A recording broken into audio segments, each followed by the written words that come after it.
కోరుకుంటున్నాం. రాష్ట్ర వ్యాప్తంగా నా ఉద్దేశం ఏంటంటే వ్యక్తిగతంగా బాయ్కాట్లు చేయకూడదు.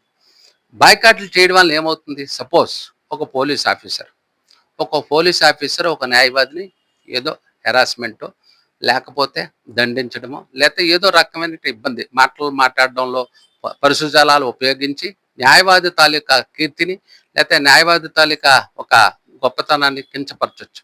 దానికి మార్గం ఏంటంటే వెంటనే మనం జనరల్ బాడీ పెట్టుకొని జనరల్ బాడీలో అది నిజంగా తప్పే ఫలానా అధికారిది తప్పు, న్యాయవాదిది ఏమీ తప్పు లేదని నిర్ధారించుకున్న తర్వాత అందరు న్యాయవాదులు మాట్లాడుకున్న జనరల్ బాడీలో ఒక రెజల్యూషన్ పాస్ చేసుకొని ఆ జనరల్ బాడీలో రెజల్యూషన్ అన్ని అన్ని రాష్ట్రాలకి రాష్ట్రంలో అన్ని బార్లకి పంపిస్తూ హైకోర్టుకి కూడా పంపిస్తూ మనం ఆ ఒక్కరోజు 2 రోజులు నల్ల బ్యాడ్జీలు పెట్టుకొని నిరసన తెలియజేస్తూ ప్రైవేట్ కంప్లైంట్లు వేయాలి.